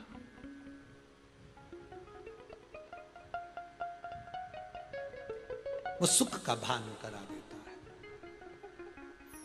पार्वती मैया ने जो तप साधना करी वो शिव जी को ज्ञात थी। आप कहां बैठकर क्या जप रहे हो भगवान को ज्ञात है। कितना सुंदर लिखा है, सावन के महीने में ब्राह्मण श्वेत मिट्टी का, वैश्य पीली मिट्टी का, क्षत्रिय लाल मिट्टी का, शूद्र काली मिट्टी का शिवलिंग का निर्माण करता है, पूजन करता है, उसका जो फल होता है उसको तुरंत प्राप्त हो जाता है। पूछा कैसे? शंकर भगवान कहते हैं एक एक कंकर में शंकर है, यह भगवान विष्णु ने सिद्ध करा। इसलिए विष्णु भगवान नाग बने गले में पड़े। ये भगवान विष्णु का शब्द है कि कंकर में शंकर है, इसलिए मैं पृथ्वी पर नहीं आता। ये भगवान विष्णु कह रहे हैं शंकर भगवान से, इसलिए मैं भूमंडल पर, इसलिए मैं पृथ्वी पर नहीं आता, क्योंकि कंकर में शंकर है। इस पर पांव कैसे रख सकता हूं, इस पर पैर कैसे रखूं मैं? कंकर में शंकर है। तो भगवान विष्णु सांप बन गए। तो भगवान शंकर कहते हैं मिट्टी में इतने छोटे छोटे छोटे छोटे, मिट्टी देखिए, सुखाओ मिट्टी को, बारीक करो, उसमें इतने छोटे छोटे कण होते हैं। शंकर कहते हैं मेरे सहस्त्र शिवलिंग, जब मिट्टी का शिवलिंग बनता है सहस्त्र शिवलिंग का निर्माण हो जाता है, और उसका फल मैं सहस्त्र गुना प्रदान कर देता हूं। सहस्त्र गुना। हम भी प्रयास में लगे। हमारा भी प्रयास है कि इस बार जो सावन आ रहा है बहुत अच्छा आ रहा है, तो हमारा भी मन है कि प्रयास है कि बीच में एक बार काली मिर्ची का शिवलिंग, जिससे दुख, बीमारी, कष्ट, रोग और क्लेश और घर में जो लक्ष्मी नहीं आ रही उसके लिए, जैसा शिव महापुराण में लिखा है काली मिर्ची के शिवलिंग का वर्णन, वैसा विचार है कि सावन के महीने में प्रयास रहे एक बार काली मिर्ची के शिवलिंग का निर्माण सर्व जगत, संपूर्ण विश्व कल्याण के लिए, जगत हित के लिए, जैसे पहले करवाया, एक कोई दिन निकालकर शिवलिंग का निर्माण कराकर विद्वान ब्राह्मणों के द्वारा यहाँ पर अभिषेक पूजन ऑनलाइन कराया जाए, और संपूर्ण घर के लोग अपने घर में बैठकर वो काली मिर्ची को पीसकर शिवलिंग का निर्माण करें। रोग, बीमारी और ये तीसरी लहर जो आने वाली है, इससे बचने की औषधि घर में ही निर्मित कर लें, जिससे जिंदगी संवर जाए।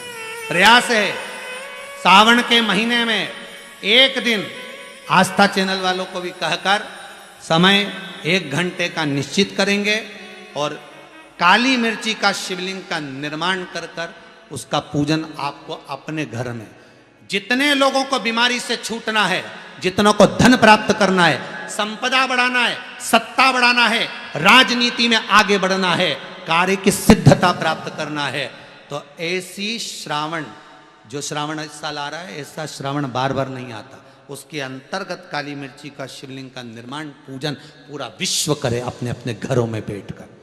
यहां नहीं आना है, अपने अपने घरों में बैठकर करना। और प्रयास करेंगे कि सावन के महीने का प्रदोष का दिन मिल जाए, तो ज्यादा आनंद आएगा। अब जैसा चैनल पर टाइम खाली होगा उसके हिसाब से भी थोड़ा देखेंगे, विचार करेंगे आगे। और आपसे भी निवेदन है, केवल आप नहीं, आपके जितने बेटियां, बहन, रिश्तेदार, नातेदार, कुटुंब, कबीले, और कोई झोपड़ी में भी दे रहा है, तड़प रहा है, और उसके पास पैसे नहीं है काली मिर्ची खरीदने के, तो तुम उसको पीस कर इतनी सी दे देना शिवलिंग बनाने के, इतनी से दे देना, पर पीस कर दे देना कि तू भी शिवलिंग बना।